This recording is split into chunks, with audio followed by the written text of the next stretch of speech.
ನಮಸ್ಕಾರ, ನೀವು ನೋಡ್ತಾ ಇದ್ದೀರಾ ಸುದ್ದಿ ಸಮಯ ನ್ಯೂಸ್ ಚಾನಲ್. ಇದು ಲೋಕಲ್ ಎಕ್ಸ್ಪ್ರೆಸ್. ನಾನು ಮಹಾರುದ್ದ ಡಾಕುಳಿಗಿ. ಈ ದಿನದ ಮುಖ್ಯಾಂಶಗಳು. ಬಿಜೆಪಿ ತೊರೆದ ಔರಾದ್ ಹಾಗೂ ಕಮಲ್ನಗರ್ ತಾಲೂಕಿನ ನೂರಾರು ಮುಖಂಡರು ಪ್ರಭು ಚವ್ಹಾಣ್ ಅವರ ದುರಾಡಳಿತಕ್ಕೆ ಬೇಸತ್ತು ಭಾರ ಮನಸ್ಸಿನಿಂದ ಪಕ್ಷದ ಪ್ರಾಥಮಿಕ ಸದಸ್ಯತ್ವಕ್ಕೆ ಸಾಮೂಹಿಕ ರಾಜೀನಾಮೆ. ಪ್ರಭು ಚವ್ಹಾಣ್ ಮುಕ್ತ ಕ್ಷೇತ್ರವೇ ನಮ್ಮ ಸಂಕಲ್ಪ. ಪ್ರಕಾಶ್ ಟೊಣ್ಣೆ.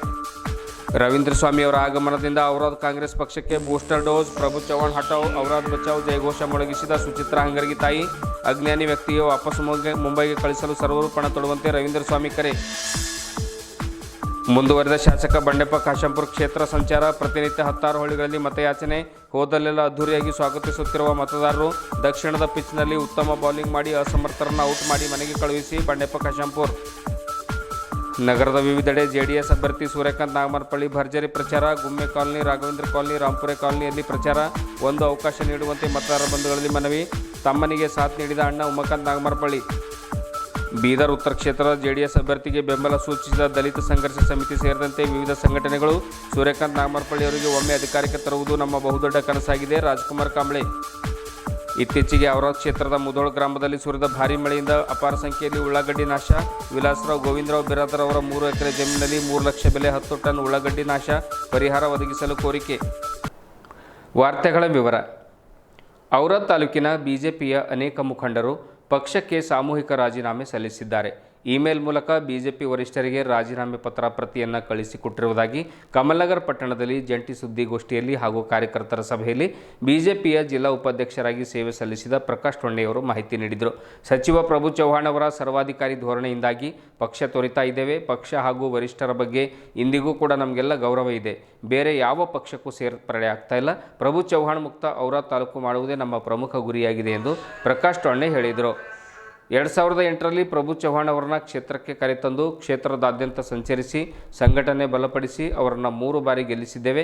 ಆದರೆ ನಿಷ್ಠಾವಂತರ ಕಾರ್ಯಕರ್ತರಿಗೆ ಬೆಲೆ ಕೊಡದ ಕಾರಣ ಕ್ಷೇತ್ರದಲ್ಲಿ ಬಿಜೆಪಿ ಕಾರ್ಯಕರ್ತರಲ್ಲೇ ಪ್ರಭು ಚವ್ಹಾಣ್ ಅವರ ವಿರುದ್ಧ ಅಸಮಾಧಾನ ಹೊಗೆ ಆಡ್ತಾ ಇದೆ ಎಂದು ಹೇಳಿದರು. ಹಿರಿತನ, ಪಕ್ಷ ನಿಷ್ಠೆ ಪರಿಗಣಿಸಿ ಪಕ್ಷ ಅಥವಾ ಸರ್ಕಾರ ನಿಗಮ ಮಂಡಳಿಗಳಲ್ಲಿ ಪ್ರಾತಿನಿಧ್ಯ ಕೊಡಿಸಿಲ್ಲ. 3-4 ಜನರಿಗೆ ಮಾತ್ರ ಕಾಮಗಾರಿಗಳ ಗುತ್ತಿಗೆಯನ್ನು ಕೊಡಿಸ್ತಾ ಇದ್ದಾರೆ. ಅದರಲ್ಲಿ ಅವರ ಪಾಲು ಇರುವುದೇ ಇದಕ್ಕೆ ಕಾರಣ. ಕಾರ್ಯಕರ್ತರ ಹಿತದ ಬಗ್ಗೆ ಚಿಂತಿಸ್ತಾ ಇಲ್ಲ, ಗೌರವವನ್ನು ಕೊಡ್ತಾ ಇಲ್ಲ ಎಂದು ಹೇಳಿದರು. ವಿಧಾನಸಭೆ ಚುನಾವಣೆ ಪ್ರಕ್ರಿಯೆ ಆರಂಭವಾದ ನಂತರ ಬೇರೆ ಪಕ್ಷದವರಿಗೆ ಕರೆತಂದು ಮಣೆ ಹಾಕಿದ್ದಾರೆ.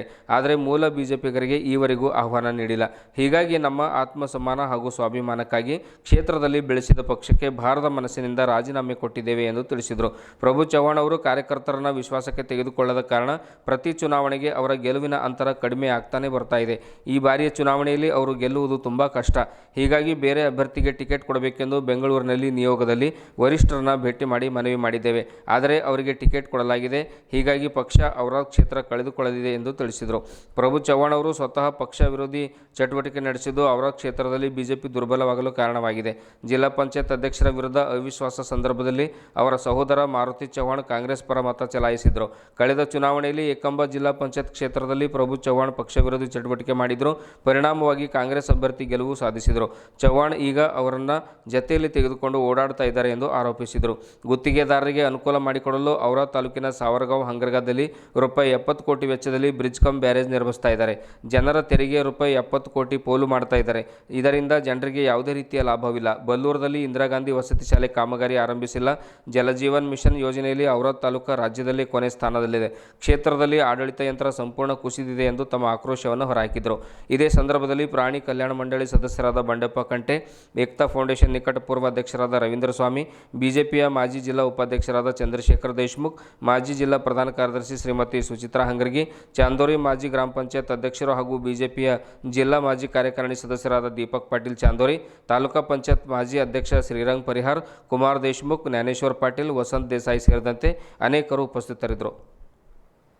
प्रमुख कार्यकर्तागण और मंच पर विराजमान हमारे अरविंद पाटिल जी, चंद्रशेखर देशमुख जी, दीपक पाटिल जी, श्रीरंग परिहार जी, बंडेप्पा कंटे जी, नारायण चौहान जी, हमारे चंद्रकांत गढ़ीकृष्ण, वसंत जोशी जी, मल्लिकार्जुन बिरादर जी, काशीनाथ गुरप्रीत जी, नीलकंठ कांबळे जी, कुमार देशमुख जी, ज्ञानेश्वर पाटिल जी और हमारे एक फोन के ऊपर आप सभी को निमंत्रण दिया गया कि यहाँ पर आए इतनी बड़ी संख्या से कम 30-40 गांव से आए हमारे भारतीय जनता पार्टी के अभिमानी और स्वाभिमानी कार्यकर्ताओं को मैं यहाँ पर हार्दिक हार्दिक स्वागत करता हूँ।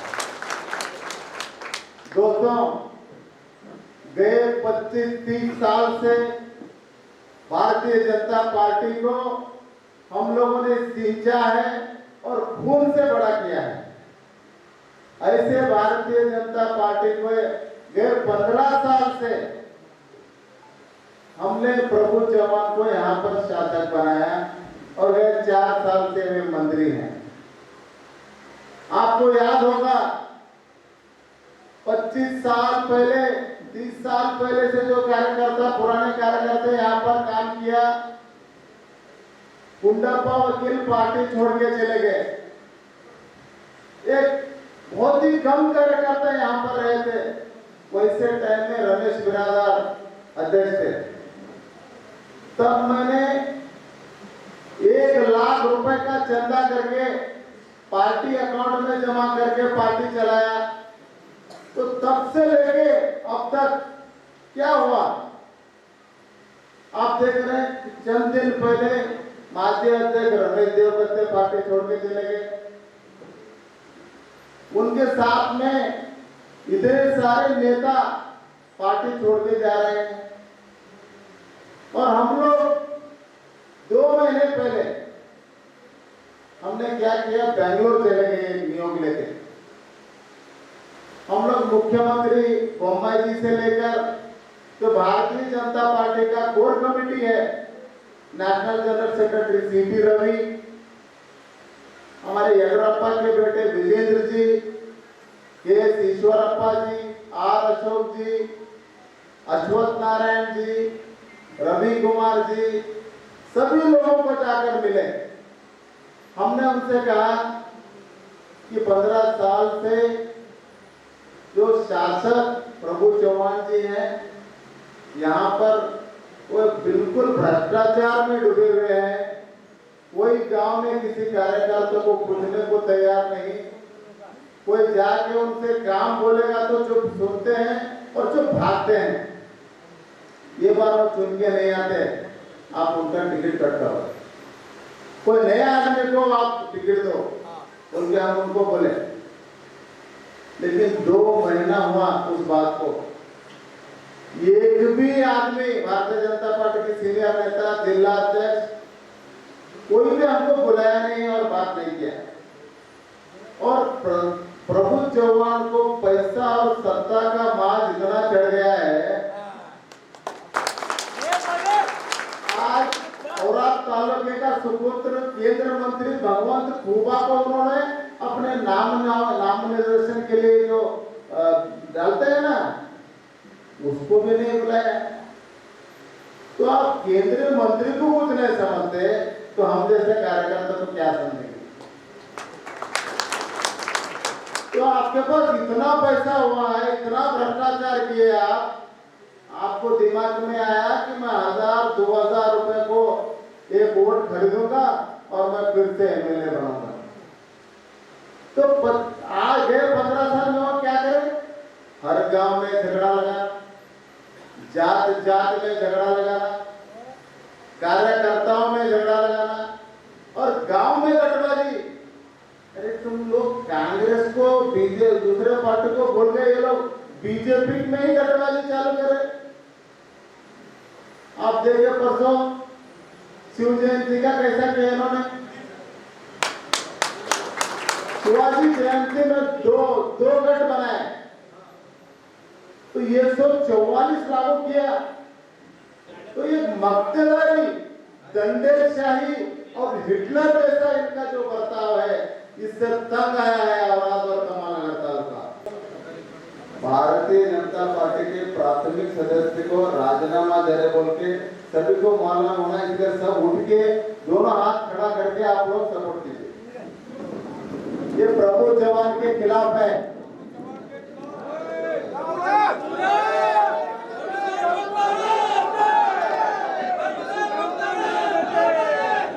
अब की बार स्वाभिमान की सरकार। ಭಾರತೀಯ ಜನತಾ ಪಕ್ಷದ ಮಾಜಿ ಜಿಲ್ಲಾ ಪ್ರಧಾನ ಕಾರ್ಯದರ್ಶಿ ಶ್ರೀಮತಿ ಸುಚಿತ್ರಾ ಹಂಗರಿಗೆಯವರು ಪ್ರಭು ಚವ್ಹಾಣ್ ಹಟಾವ್ ಔರಾದ್ ಬಚಾವ್ ಜಯಘೋಷವನ್ನು ಸಭೆಯಲ್ಲಿ ಮೊಳಗಿಸಿದರು. ಕಮಲ್ನಗರ ಪಟ್ಟಣದ ಬಸವೇಶ್ವರ ಕಲ್ಯಾಣ ಮಂಟಪದಲ್ಲಿ ಜರುಗಿದ ಬೃಹತ್ ಸಭೆಯಲ್ಲಿ ಮಾತನಾಡಿದರು. ಚವ್ಹಾಣ್ ಅವರ ವಿರೋಧಿ ನಡೆಯಿಂದ ಸರ್ವಾಧಿಕಾರಿ ನಡೆಯಿಂದ ಔರಾದ್ನಲ್ಲಿ ಒಂದು ಜಿಲ್ಲಾ ಪಂಚಾಯತ್ ಸದಸ್ಯತ್ವ ಸ್ಥಾನವನ್ನು ಕೈತಪ್ಪಿ ಹೋಯಿತು. ಇವರ ಅಜ್ಞಾನ, ಅಹಂಕಾರ ಮತ್ತು ಅನರ್ಥ ನಡೆಯಿಂದ ತಾಲೂಕಿನಲ್ಲಿ ಇಡೀ ಬಿಜೆಪಿ ಪಕ್ಷ ತನ್ನ ಬೆಲೆ ಕಳೆದುಕೊಳ್ಳಲು ಕಾರಣವಾಯಿತು. ಆದ್ದರಿಂದ ಈಗ ನಿಷ್ಠಾವಂತ ಮುಖಂಡರು ಹಾಗೂ ಕಾರ್ಯಕರ್ತರೆಲ್ಲ ಪಕ್ಷ ತೊರೆಯುವಂತಾಗ್ತಾ ಇದೆ. ಈ ಬಾರಿ ಅಜ್ಞಾನಿ ವ್ಯಕ್ತಿಯನ್ನು ತಿರಸ್ಕರಿಸಿ ಸುಶಿಕ್ಷಿತ ವ್ಯಕ್ತಿಯನ್ನು ಬೆಂಬಲಿಸಿ ಔರಾದ್ ಕ್ಷೇತ್ರದ ಅಭಿವೃದ್ಧಿಗೆ ಹೊಸ ಮುನ್ನುಡಿಯನ್ನು ಬರೆಯಬೇಕೆಂದು ಕರೆ ನೀಡಿದರು. ಏಕ್ತಾ ಫೌಂಡೇಶನ್ನ ನಿಕಟಪೂರ್ವ ಅಧ್ಯಕ್ಷರಾದ ರವೀಂದ್ರ ಸ್ವಾಮಿಯವರು ಕಮಲ್ನಗರದಲ್ಲಿ ನಡೆದ ಮುಖಂಡರ ಹಾಗೂ ಕಾರ್ಯಕರ್ತರ ಸಭೆಗೆ ಆಗಮಿಸಿ ಬಳಿಕ ತಮ್ಮ ಅಭಿಪ್ರಾಯಗಳನ್ನು ವ್ಯಕ್ತಪಡಿಸಿದ ಅವರು, ಪ್ರಭು ಚವ್ಹಾಣ್ ಅವರಿಗಿಂತ ಸಾಕಷ್ಟು ಹಿರಿಯ ಮುಖಂಡರು ಪಕ್ಷಕ್ಕಾಗಿ ಹಗಲು ರಾತ್ರಿ ದುಡಿದಿದ್ದಾರೆ. ಆದರೆ ಅವರಿಗೆ ಮರ್ಯಾದೆ ಕೊಡದ ಪ್ರಭು ಚವ್ಹಾಣ್ ಅವರು ತಮ್ಮ ಅಹಂಕಾರವನ್ನು ಪ್ರದರ್ಶನ ಮಾಡುತ್ತಿದ್ದಾರೆ. ಸುಮಾರು 15 ವರ್ಷಗಳಿಂದ ನನ್ನ ತಾಲೂಕಿನ ಅಭಿವೃದ್ಧಿಯಾಗಿಲ್ಲ. ಹೀಗಾಗಿ ಇಂತಹ ಅಜ್ಞಾನ, ಅಹಂಕಾರ ಮತ್ತು ದ್ವೇಷ ತುಂಬಿಕೊಂಡಿರುವ ಪಕ್ಷಪಾತ ಮಾಡುವ ಪ್ರಭು ಚವ್ಹಾಣ್ ಅವರನ್ನು ವಾಪಸ್ ಮುಂಬೈಗೆ ಕಳುಹಿಸಲು ಎಲ್ಲರೂ ಸನ್ನದ್ಧರಾಗಿ ನಿಲ್ಲಬೇಕೆಂದು ರವೀಂದ್ರ ಸ್ವಾಮಿ ಕರೆ ನೀಡಿದರು. ಚಾಂದೋರಿ ಮಾಜಿ ಗ್ರಾಮ ಪಂಚಾಯತ್ ಅಧ್ಯಕ್ಷರಾದ ದೀಪಕ್ ಪಾಟೀಲ್ ಚಾಂದೋರಿ ಅವರು ಮಾತನಾಡಿ, ಗಣೇಶಪುರದ ಸರ್ವೆ ನಂಬರ್ 240ರಲ್ಲಿ ಮರಾಠ ಭವನ ನಿರ್ಮಿಸಲು ಸಮಾಜದ ಮುಖಂಡರೆಲ್ಲ ಸೇರಿ ತೀರ್ಮಾನ ಮಾಡಿದ್ದೆವು.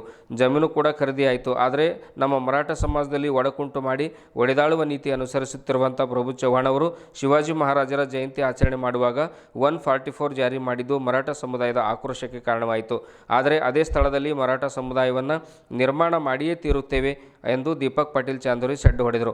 ಸಭೆಯಲ್ಲಿ ನೂರಾರು ಮುಖಂಡರು ಹಾಗೂ ಕಾರ್ಯಕರ್ತರು ಎದ್ದು ನಿಂತು ತಮ್ಮ ಎರಡೂ ಕೈಗಳನ್ನು ಮೇಲಕ್ಕೆ ಎತ್ತಿ ಪ್ರಭು ಚವ್ಹಾಣ್ ಹಟಾವ್ ಔರಾದ್ ಬಚಾವ್ ಎಂಬ ಜಯಘೋಷಗಳನ್ನು ಮೊಳಗಿಸಿದರು. ಬಿಜೆಪಿ ಪಕ್ಷದ ಪ್ರಾಥಮಿಕ ಸದಸ್ಯತ್ವಕ್ಕೆ ರಾಜೀನಾಮೆ ಸಲ್ಲಿಸಿದ ಪ್ರತಿಯನ್ನು ಬಿಜೆಪಿ ವರಿಷ್ಠರಿಗೆ ಕಳುಹಿಸಿಕೊಟ್ಟಿರುವುದಾಗಿ ಸಭೆಯಲ್ಲಿ ಮುಖಂಡರು ತಿಳಿಸಿದರು.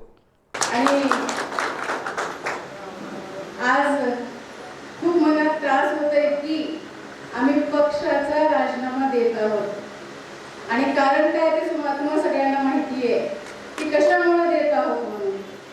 एक अशा माणसाला मी आतापर्यंत पक्षात सहन केलो, जे माणूस आतापर्यंत सगळ्यावर अन्याय करत आलेला आहे आणि त्या अन्यायाची सीमा काही नाही. त्या माणसाने इतकं सगळ्यावर अन्याय केलंय की प्रत्येक समाजात भांडण लावणं, प्रत्येक घरात भांडण लावणं, 2 बसव जयंती, 2 शिवजयंती, सगळे जयंत्या 2-2 करून ठेवलं. प्रत्येक गावात 2-2 कार्यकर्त्याचे ग्रुप असं करून आज खंत वाटते की भारतीय जनता पार्टीचा आज नुकसान होत आहे आणि ते पूर्ण तालुक्याला दिसत आहे की भारतीय जनता पक्ष आज मागे गेला आहे. फक्त एका माणसामुळे तरी आज प्रभू चव्हाणमुळे भारतीय जनता पार्टीला खाली मान घालावं लागत आहे. त्या माणसामुळे आज भारतीय जनता पार्टीचा एक आमदार कमी होत आहे कर्नाटकामधून. हे आमच्या पक्षाला या गोष्टीची जाणीव यायला पाहिजे. कारण काही दिवसापूर्वी आमचे सगळेच कार्यकर्ते भारतीय जनता पार्टीचे जे निष्ठावंत कार्यकर्ते होते ते बंगळूरला गेले होते.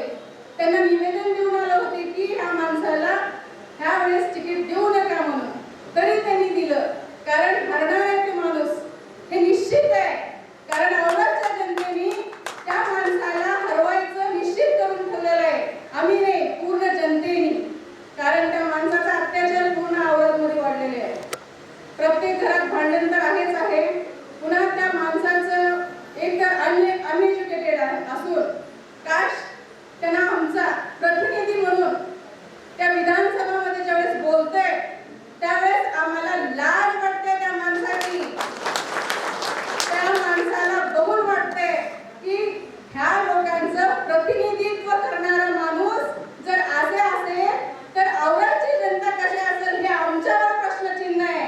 म्हणून सगळ्या माझ्या बांधवांना मी विनंती करते की येत्या 10 तारखेला योग्य उमेदवार निवडून अशा माणसाला धडा शिकवून घरी बसवायला पाहिजे.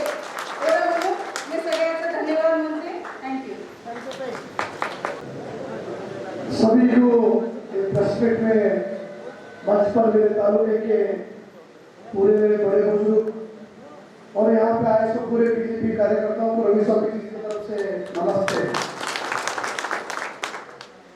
पिछले 15 साल से जो निरंतर मेरे तालुके के ऊपर जो अन्याय हो रहा ये कार्यकर्ता लोग, इनको सिंबल का आवश्यकता नहीं है। इनको देखे थे भी बोल सकते हैं कि ये कौन से पार्टी के है। लगा के ना कोई कांग्रेस का लगाता, कोई जेडीएस का लगाता सिंबल, कोई बीजेपी का लगाता। लेकिन आपको या इनके चेहरों को देखने से इनको बोले जरूरत नहीं कौन सा पार्टी से है कि प्रभु चौहान जी तो बहुत सीनियर लोग है। मैं जब नगर अध्यक्ष था 2007 से लेकर 13 तक, वो टाइम पे प्रभु चौहान बीजेपी का टिकट दिया था। यानी कि यहाँ पे कभी किसी का सबका दिल दुखाकर बीजेपी खत्म कर बीजेपी के लीडरों को निर्णय कर, जैसे कि रमेश देवगति जी है, मेरा अक्का है, यहाँ भरे बहुत सारे लोग हैं। किसी को किस तरह से धोखा करना, उस तरह से धोखा कर उसने अपना 15 साल का राजनीति चमकाया है। फिर आज भी बेंगलुरु जाओ, सदन में कोई क्वेश्चन पूछे तो भाग जाता, कन्नड़ा बात करने नहीं आता, इलिटरेट है। तो ऐसा इंसान को हम लोग चुने, तो इसलिए चुने, सिर्फ नरेंद्र मोदी जी को देख के चुने, येडियुरप्पा को देख के चुने या भाजपा पार्टी को देख के चुने। लेकिन ये कितना दिन होगा, हमारे बच्चों का भी फ्यूचर है आगे, औरत तालुका भी कोई भविष्य है। इसलिए मैं प्रकाश जी अन्य जी बोले उनकी बात का स्वागत करता हूँ। उन्होंने क्या बताया कि हम सब लोग इस बार इस चुनाव के लिए प्रभु चौहान विरोध कर रहे, कोई पार्टी ज्वाइन नहीं कर रहे, भाजपा प्राथमिक सदस्य से रिजाइन दे रहे। खुशी की बात है, हमको सभी को फ्रीडम है, कोई भाजपा में रहो, कोई कांग्रेस में रहो, कोई जेडीएस में रहो, इसमें कोई वादा नहीं है। लेकिन अन्याय के खिलाफ सबको एकत्रित होकर लड़ना है, चाहे आप भाजपा से रहो चाहे आप कांग्रेस से रहो। इसलिए मेरे तालुके में जो अन्याय चल रहा उसके खिलाफ में होना वाला, जो इसमें से कुछ लोग जेडीएस के तरफ, कुछ लोग कांग्रेस के तरफ गए तो फिर वो शैतानी जीत के आएगा।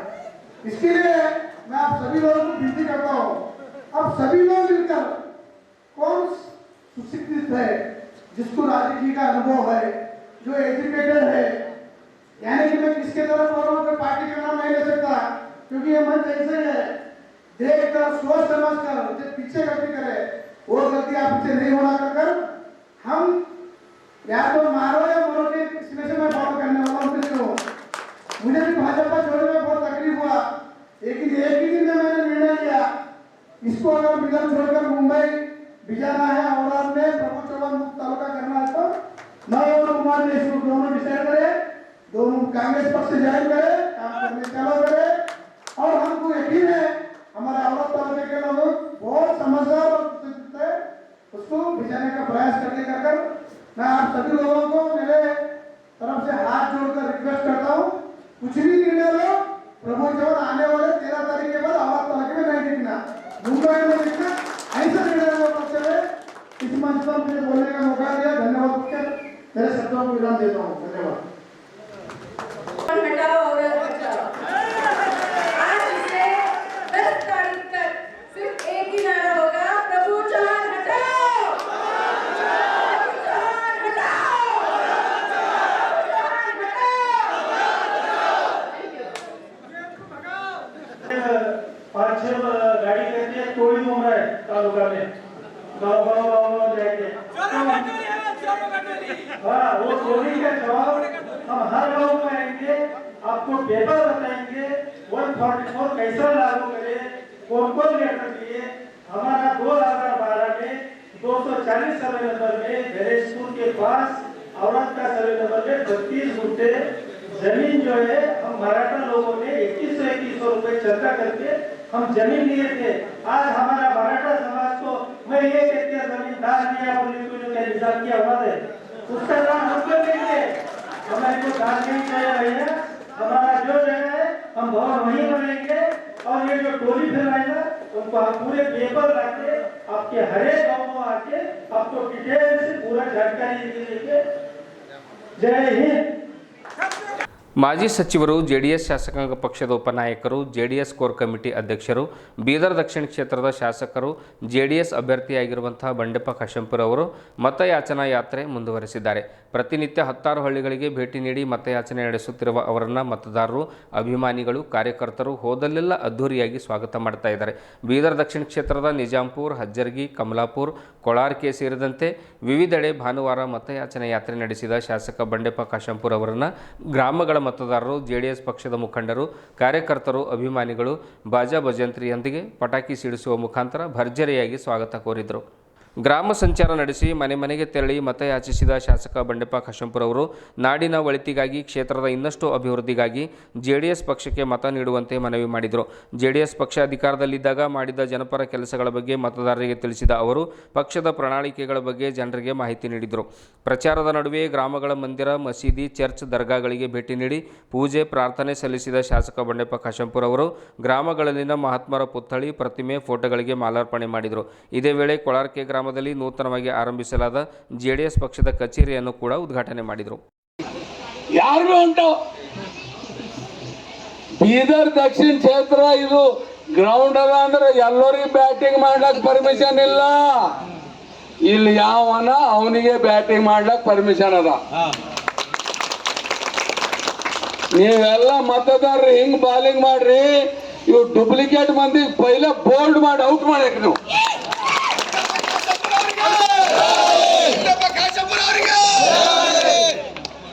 ಈಗ ಒಂದು ಮಾತು ಹೇಳ್ತೇನೆ निमगे,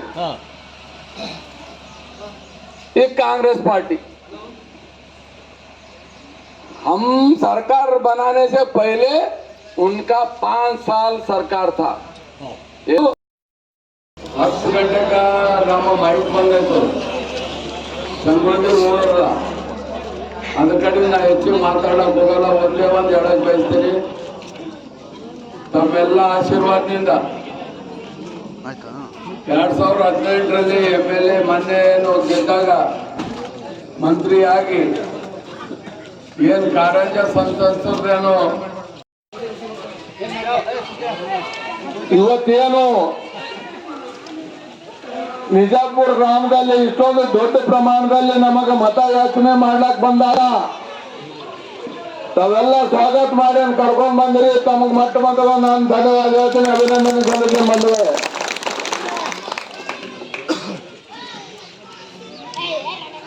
ಮುಂದಿನ ತಿಂಗಳ 10ನೇ ತಾರೀಕಿಗೆ ಓಟ್ ಹಾಕೋದಿದೆ.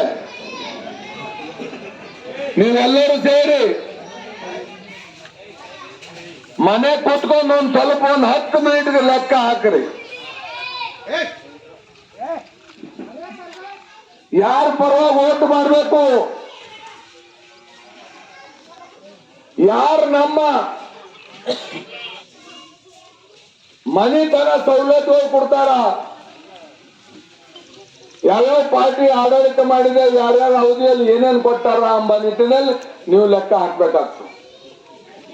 ಬೀದರ್ ನಗರದ Raghavendra colony, Gumme colony, Rampure colony ಸೇರಿದಂತೆ ಹಲವು ಕಡೆಗಳಲ್ಲಿ ಬೀದರ್ ಉತ್ತರ ವಿಧಾನಸಭಾ ಕ್ಷೇತ್ರದ ಜೆಡಿಎಸ್ ಅಭ್ಯರ್ಥಿ ಸೂರ್ಯಕಾಂತ್ ನಾಗಮಾರಪಳ್ಳಿ ಭರ್ಜರಿ ಪ್ರಚಾರವನ್ನು ನಡೆಸಿದರು.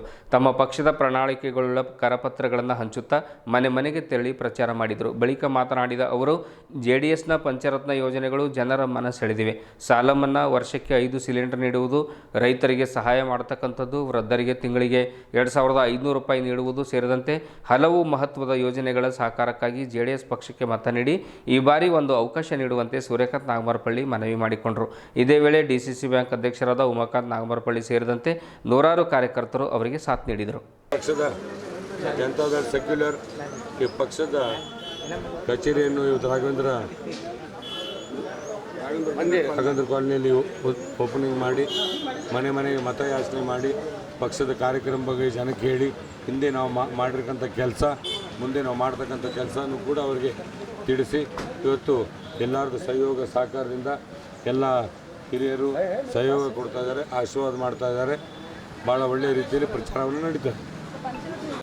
ಸ್ವಸಹಾಯ ಸಂಘದ ಸಾಲ ಮಾಫಿ ಮಾಡೋದ್ರ ಬಗ್ಗೆ, ಆಮೇಲೆ ಗರ್ಭಿಣಿ ಹೆಣ್ಮಕ್ಕಳಿಗೆ 6 ತಿಂಗಳು ಸಹಾಯಧನ ಕೊಡ್ತಕ್ಕಂಥದ್ದು, ಪ್ರತಿಯೊಬ್ಬರಿಗೆ 5 ಸಿಲಿಂಡರ್ ಫ್ರೀ ಕೊಡ್ತಕ್ಕಂಥದ್ದು, ಪ್ಲಸ್ ಸೀನಿಯರ್ ಸಿಟಿಸನ್ಸ್ಗೆ ಗೌರವ ಕೊಟ್ಟು 1200 ಪೆನ್ಷನ್ 5000 ಮಾಡ್ತಕ್ಕಂಥದ್ದು, ಆಮೇಲೆ 800 ಇರೋರಿಗೆ 2500 ಮಾಡ್ತಕ್ಕಂಥದ್ದು, ಪ್ರತಿಯೊಬ್ಬ ರೈತರಿಗೆ ಎಕರೆಗೆ 10,000 ಕೊಡ್ತಕ್ಕಂಥದ್ದು, ಸ್ಟೈಫಂಡ್ ಕೊಡ್ತಕ್ಕಂಥದ್ದು, ಈ ಯೋಜನೆಗಳ ಬಗ್ಗೆ ಮನೆ ಮನೆ ಬಾಗಿಲಿಗೆ ಹೋಗಿ ತಿಳಿಸ್ತಾ ಇದ್ದೀವಿ. ನಾವು ಮಾಡ್ತಕ್ಕಂಥ ಯೋಜನೆ ಬಗ್ಗೆ ಜನ ಚಿಂತನೆ ಮಾಡ್ತಾ ಇದ್ದಾರೆ. ಪ್ಲಸ್ ಅದಲ್ಲದೆ ಮುಂದೆ ಕೆಲಸ ಮಾಡ್ತಾರಂತ ಅವ್ರು ಎಲ್ಲರಿಗೂ ಗೊತ್ತಿದೆ, ಮಾಡ್ತಾರಂತ. ಈ ಸರಿ ಎಲ್ಲರೂ ಅವರು ಸಂಪೂರ್ಣ ಪ್ರೀತಿ, ವಿಶ್ವಾಸ, ಗೌರವದಿಂದ ಈ ಸರಿ ಅಬ್ಕಿ ಬಾರ್ ಒಂದು ಚಾನ್ಸ್ ಕೊಟ್ಬಿಡೋಣ ಅಂತ ಎಲ್ಲ ದೊಡ್ಡ ಮನಸ್ಸು ಮಾಡಿ ಅವರೆಲ್ಲರೂ ಆಶೀರ್ವಾದ ಮಾಡ್ತಾ ಇದ್ದಾರೆ. ಲಿಂಗಾಯತ ಸಮುದಾಯ, ಬ್ರಾಹ್ಮಣ ಸಮಾಜದವರು, ಮರಾಠ ಸಮಾಜದವರು, ಕ್ರಿಶ್ಚಿಯನ್ ಸಮಾಜದವರು, SC ಸಮಾಜ, ST, ಇಲ್ಲೇನಿಗೆ ಜಾತಿ ಉಳಿದಿಲ್ಲ. ಈ ಎಲ್ಲರೂ ಒಂದು ಸೈಡ್ ಆಗಿ ಒಂದು ಮರಾಠ ಅಂತ ನಾವಿದ್ದೇವೆ. ಪೂರಾ ಕಂಪ್ಲೀಟ್ ಮರಾಠ ಸಮಾಜ, ಬಹುಸಾರ ಸಮಾಜ, ಕೊಮಟಿ ಸಮಾಜ, ವೈಶ್ಯ ಸಮಾಜ ಮತ್ತು ಎಲ್ಲ ಸಮಾಜ ಕಂಪ್ಲೀಟ್ ನಾವು ಅವ್ರಿಗೆ ಸಪೋರ್ಟ್ ಮಾಡ್ತಾ ಇದ್ದೀವಿ. ಪಕ್ಷ ಭಯದ ಮರೆತು ಸೂರ್ಯಕಾಂತ್ ತಮಗೆಲ್ಲ ಗೊತ್ತಿದೆ, ಚುನಾವಣೆ ಬಂದಿದೆ, ಚುನಾವಣೆ ನಿಲ್ತೀವಿ. ಹಿಂದೆ ಮಾಡಿರ್ತಕ್ಕಂಥ ಕೆಲಸ ತಂದೆ ಗುರುಪಾದಪ್ಪ ನಾಗಮಾರಪಳ್ಳಿಯವರು ಒಂದು 13 ಮಹಿಳೆ ಸ್ವಸಹಾಯ ಸಂಘದಿಂದ ಸ್ಟಾರ್ಟ್ ಮಾಡಿ ಇವತ್ತು 5,24,000 ಮಹಿಳೆಗೆ ಸ್ವಸಹಾಯ ಸಂಘ ಕಟ್ಟಿ 460 ಹಳ್ಳಿಯಲ್ಲಿ ಇಡೀ ಭಾರತದಲ್ಲೇ ಪ್ರಥಮವಾಗಿ ಅದನ್ನು ಸಶಕ್ತವಾಗಿ ನಡೆಸ್ಕೊಂಡು ಹೋಗ್ತಕ್ಕಂಥ ಮಾತಾಡ್ ನಾಗಮಾರಪಳ್ಳಿ ಅಣ್ಣವರು ಇವತ್ತು ಸಂಘದ ಒಂದು ಖುಷ್ಖಬರಿ ಕೊಡ್ತೀನಿ. ನಿಮ್ಮ ಮನೆಗಳ ಸಂಘದ ಹೆಣ್ಮಕ್ಳು ಮೆಂಬರ್ ಅದಾರ? ಎಷ್ಟು ಮೆಂಬರ್ ಅದಾರ? ಕೈ ಎತ್ತಿ ನೋಡಿ. ನೀವಲ್ಲ, ಬರೀ ನಿಮ್ಮ ಮನೆಯವ್ರದ್ದು ಕೈ ಎತ್ತಿ, ನಿಮ್ದು ಎತ್ತಿ, ಯಾರಿದ್ರು ಕೈ ಎತ್ತಿ ಕಳಿಸ್ರೆ ಅದಕ್ಕೆ ನಿಮ್ಗೆಲ್ಲ ಖುಷ್ಖಬರಿ. ಹೋಳಿಗೆ ತಿಂಬದ ಮನೆಗೆ ಹೋಗಿ JDS ಪಕ್ಷಕ್ಕೆ ಕ್ರಮ ಸಂಖ್ಯೆ 5 ತಾವು ಮತ ಹಾಕಿ, ಈ ಸರ್ತಿ ಮತ ಹಾಕಿದ ತಕ್ಷಣ ಕುಮಾರಸ್ವಾಮಿ ಅವರು ಭರವಸೆ ಕೊಟ್ಟಿದ್ದಾರೆ. ಭರವಸೆ ಪ್ರಣಾಳಿಕೆಯಲ್ಲಿದೆ, 24 ಗಂಟೆದಾಗ 6ರಿಂದ 10 ಲಕ್ಷ ರೂಪಾಯಿ ಏನ್ ಸಾಲ ಇದೆ ಅಷ್ಟು ಮಾಫಿ ಇದೆ. ಇವತ್ತು ಜಿಲ್ಲೆಗೆ 735 ಕೋಟಿ ರೂಪಾಯಿ ಮನ್ನಾ ಆಗ್ತದೆ.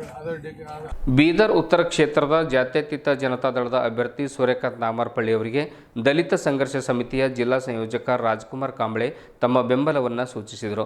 ಇಂದು ಎಲ್ಲೆಡೆ ನಾಗಮಾರಪಳ್ಳಿಯವರ ಗಾಳಿ ಬೀಸ್ತಾ ಇದೆ. ಇದು ಚುನಾವಣೆವರೆಗೆ ಹೀಗೆ ಇರಲಿದೆ.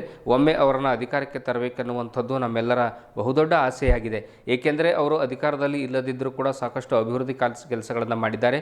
ಆದರೆ ಶಾಸಕ ರಹೀಂ ಖಾನ್ ಅವರು 3 ಬಾರಿ ಅಧಿಕಾರದಲ್ಲಿದ್ದರೂ ಕೂಡ ದಲಿತರನ್ನ ಕಡೆಗಣಿಸಿದ್ದಾರೆ. ಅಂಬೇಡ್ಕರ್ ಅಭಿವೃದ್ಧಿ ನಿಗಮದಿಂದ ಒಂದೇ ಒಂದು ಸಾಲ ಸೌಲಭ್ಯ ಕೂಡ ಒದಗಿಸಿಕೊಟ್ಟಿಲ್ಲ. ಇಂಥ ಶಾಸಕರನ್ನ ತೆಗೆದುಕೊಂಡು ಕ್ಷೇತ್ರದ ಜನರು ಪಶ್ಚಾತ್ತಾಪವನ್ನು ಪಡಬಾರದು ಎಂದು ತಿಳಿಸಿದರು. ಇದೇ ವೇಳೆ ಪ್ರಮುಖರಾದ ತುಕಾರಾಮ್ ಕುದ್ರೆ, ರಾಚಯ್ಯ ಸ್ವಾಮಿ, ಸುಭಾಷ್ ಆಣದೂರೆ ಸೇರಿದಂತೆ ವಿವಿಧ ಸಂಘಟನೆಗಳ ಪ್ರಮುಖರು ಹಾಜರಿದ್ದರು. ನಮಸ್ಕಾರ, ನಾನು ರಾಜು ಕಾಂಬ್ಳೆ, ದಲಿತ ಸಂಘರ್ಷ ಸಮಿತಿ ಜಿಲ್ಲಾ ಅಧ್ಯಕ್ಷ, ಸಂಯೋಜಕ ಜಿಲ್ಲಾದು. ಮತ್ತು ನನ್ನ ಸಹಪಾಠಿಯಾಗಿ ತುಕಾರಾಮ್ ಕುದ್ರೆ, ಇವರು ಸಮತಾವಾದ ಜಿಲ್ಲಾಧ್ಯಕ್ಷರು. ಮತ್ತು ಆಮೇಲೆ ಇನ್ನೊಂದು ಜಂಗಮ್ ಸಮಾಜದವರು ರಾಚಯ್ಯ ಸ್ವಾಮಿ ಮತ್ತು ಸುಭಾಷ್ ಅಣದೂರೆ, ಒಂದು 4 ಸಂಘಟನೆದವರೆಲ್ಲ ಕಲ್ತು ನಾವು ಸಹಮತದಿಂದ, ಮನಸ್ಸು ಪೂರೈಕೆಯಾಗಿ ಮತ್ತು ಪ್ರಾಮಾಣಿಕತೆಯಿಂದ ಸೂರ್ಯಕಾಂತ್ ನಾಗಮಾರಪಳ್ಳಿಯವರಿಗೆ ಬೆಂಬಲ ಸೂಚಿಸ್ತಾ ಇದ್ದೀವಿ. ಹಾಗಾಗಿ ದಯವಿಟ್ಟು ಈ ಒಂದು ಸಾರಿ ನಮ್ಮ ಬೀದರ್ದಲ್ಲಿ ನಾನು ಸುಮಾರು ನನ್ನ ID ಪ್ರೂಫು ಹೌಸಿಂಗ್ ಬೋರ್ಡ್ ಕಾಲನಿದಿಂದ, ಬಟ್ ನಾನು ಅವ್ರದ್ದೇ ಬಡಾವಣೆ ಮನುಷ್ಯ ಆದರೆ ನಾನು ಅವ್ರ ಬಡಾವಣೆ ಅಂತಲ್ಲ, ನನ್ನ ಸಂಘಟನೆ ವತಿಯಿಂದ ನಾನು ಅವ್ರಿಗೆ ನಾನು ಮನೋಪೂರ್ವಕವಾಗಿ ನಾನು ಬೆಂಬಲ ವ್ಯಕ್ತಪಡಿಸ್ತಾ ಇದ್ದೀನಿ. ಹಾಗೆ ನನ್ನ ಸಹಪಾಠಿಗಳು ಸಹ ಬೆಂಬಲ ಸೂಚಿಸ್ತಾ ಇದ್ದಾರೆ. ಹಾಗಾಗಿ ನಾವು ನಮ್ಮ ಮೀಡಿಯಾದವ್ರ ಪಾಪ ಬಂದು ನಮಗೆ ಸಮಯ ಕೊಟ್ಟು ನೀವು ಸಾಹೇಬ್ರಿಗೆ ನೀವು ಬೆಂಬಲ ಕೊಡ್ತಾ ಇದ್ದೀರಿ ಅಂದ್ರೆ ನಾವು ನೀವು ಎಲ್ಲಿ ಹೇಳಿದ್ರೆ ಅಲ್ಲಿ ಬರ್ತೀವಿ ಅಂತ ನಾವು ಮೀಡಿಯಾದವ್ರಿಗೆ ಧನ್ಯವಾದ ಸಲ್ಲಿಸ್ತೀನಿ. ಮತ್ತು ಪ್ರಾಮಾಣಿಕತೆಯಿಂದ 100% ನಾವು ಸೂರ್ಯಕಾಂತ್ ನಾಗಮಾರಪಳ್ಳಿ ಒಂದು ಸಾರಿ ಅಧಿಕಾರಕ್ಕೆ ತರಬೇಕಂತ ನನ್ನ ಆಸೆ ಇತ್ತು. ಆಸೆ ನೆರವೇರಿಸೋಂಥ ದೇವರು ಅವರಿಗೆ ಆಶೀರ್ವಾದ ಕೊಡ್ತಾ ಇದ್ದಾನೆ. ಮತ್ತು ಜನ ಇಡೀ ಎಲ್ಲ ಒಂದೇ ಸಮಾಜ ಅಂತಿಲ್ಲ. ಇಲ್ಲಿ ನನ್ನ ಸಮಾಜ ನಿನ್ನ ಸಮಾಜ ಎಂಬಕ್ಕಿಂತ ಒಳ್ಳೆಯದು ಎಲ್ಲ ಮತದಾರ ಬಾಂಧವರು, ಯಾವುದೇ ಒಂದು ಸಮಾಜವರಾಗಲಿ, ಬ್ರಾಹ್ಮಿಣ್ಸ್ ಆಗಲಿ, ಲಿಂಗಾಯತ್ ಆಗಲಿ, ಮತ್ತು SC ಆಗಲಿ, ಮತ್ತು ಲೆಫ್ಟ್ ರೈಟ್ ಕಮಿಟಿದವರೆಲ್ಲ ಸುಸ್ತಾ ಇದ್ದೀರಂತ ನನಗೆ ಪ್ರಶ್ನೆ ಮಾಡ್ತಾ ಇದ್ದಾರೆ. ಇದು ನಿಜವಾದಂಥ ಪ್ರಶ್ನೆ. ನಾನು ತುಂಬ ಥ್ಯಾಂಕ್ಸ್ ಹೇಳ್ತೀನಿ ಮೇಡಮ್ ಅವರಿಗೆ. ಯಾಕೆ ಅವ್ರಿಗೆ ನಾವು ಬೆಂಬಲ ಮಾಡ್ತಾಯಿದ್ದೀವಿ ಅಂದ್ರೆ 3 ಸಾರಿ ಅಥವಾ 2 ಸಾರಿ ರಹೀಂ ಖಾನ್ ಅವರು ಇಲ್ಲಿ ಗೆದ್ದು ಬಂದಿದ್ದಾರೆ ನಮ್ಮದು ಉತ್ತರ ಕ್ಷೇತ್ರದಿಂದ. ನಾನಂತೂ ಸಂಘಟನೆಯಿಂದ ಎಷ್ಟೋ MLAಗಳಿಗೆ ನೋಡೀನಿ, ಮತ್ತು ಇವ್ರಿಗೆ ಭೀ ನೋಡ್ತಾನೆ ಬಂದೀನಿ. ನಮ್ದು ಯಾವುದೇ ಒಂದು ಅಂಬೇಡ್ಕರ್ ಅಭಿವೃದ್ಧಿ ನಿಗಮದಿಂದ ಆಗಲಿ ಲೋನ್ಗಳೊಂದು ಸೆಲೆಕ್ಷನ್ ಕಮಿಟಿ ಚೇರ್ಮನ್ ಯಾರಿರ್ತಾರಪ್ಪ, MLA ಇರ್ತಾರೆ. ಆದರೆ ಸೆಲೆಕ್ಷನ್ ಕಮಿಟಿ ಚೇರ್ಮನ್ ಯಾರು ಅಂತಂದ್ರೆ ನಾವು ಹೋಗಿದ್ರೆ ಅವ್ರು ಸಿಕ್ಕಿಲ್ಲ. ಅವ್ರ ಮನೆಗಳು ಒಂದೊಂದೇ, ಈ ಮನೆಗಾರಂದ್ರೆ ಆ ಮನೆಗೆ ಈ ಮನೆಗೆ. ಇವತ್ತಿನ ನಾನು 15 ವರ್ಷದಿಂದ ಅಂಬೇಡ್ಕರ್ ಅಭಿವೃದ್ಧಿ ನಿಗಮದಿಂದ ಯಾವುದೇ ಒಂದು ಸಾಲ ಸೌಲಭ್ಯಗಳು ತೊಗೊಂಡಿಲ್ಲ. ನಾನು ಒಂದು ಟೂರಿಸಂ ಡಿಪಾರ್ಟ್ಮೆಂಟ್ ಒಂದು ಇಂಡಿಕಾ ಕಾರ್ ತೊಗೊಂಡಿನಿ, ಅದು ಟೂರಿಸಂ ಡಿಪಾರ್ಟ್ಮೆಂಟ್ದವರೇ ಆಶೀರ್ವಾದ ಮಾಡಿದ್ದಾರೆ. ಇತ್ತೀಚೆಗೆ ಔರಾದ್ ಕ್ಷೇತ್ರದ ಮುಧೋಳ ಗ್ರಾಮದಲ್ಲಿ ಸುರಿದ ಭಾರೀ ಮಳೆಯಿಂದಾಗಿ ಅಪಾರ ಸಂಖ್ಯೆಯಲ್ಲಿ ಉಳ್ಳಾಗಡ್ಡಿ ನಾಶವಾಗಿದೆ. ವಿಲಾಸರಾವ್ ಗೋವಿಂದರಾವ್ ಬಿರಾದರ್ ಅವರ 3 ಎಕರೆ ಜಮೀನಿನಲ್ಲಿ 3 ಲಕ್ಷ ಬೆಲೆಯ 10 ಟನ್ ಉಳ್ಳಾಗಡ್ಡಿ ನಾಶವಾಗಿದೆ. ಪರಿಹಾರ ಒದಗಿಸಲು ಬಿರಾದರ್ ಅವರು ಸಂಬಂಧಪಟ್ಟ ಅಧಿಕಾರಿಗಳಿಗೆ ಮನವಿ ಮಾಡಿಕೊಂಡಿದ್ದಾರೆ.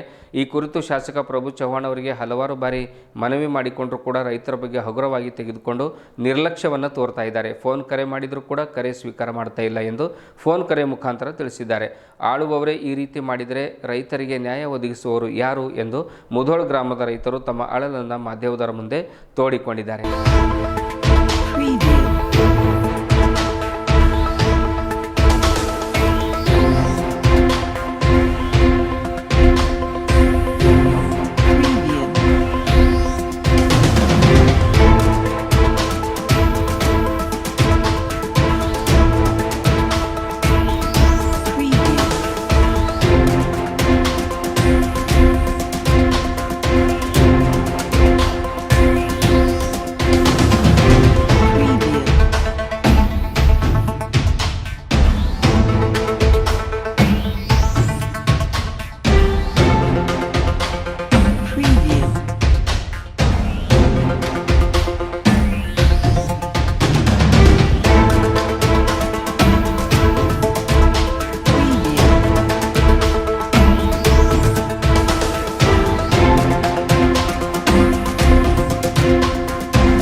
ಇದುವರೆಗೂ ಸುದ್ದಿ ಕೊಟ್ಟಿರುವ ನಾನು ಮಹರ್ದಡ ಹಾಕುಳಿಗೆ ಮತ್ತೆ ಮುಂದಿನ ವಾರ್ತೆಗಳೊಂದಿಗೆ ಭೇಟಿಯಾಗೋಣ. ವಂದನೆಗಳು.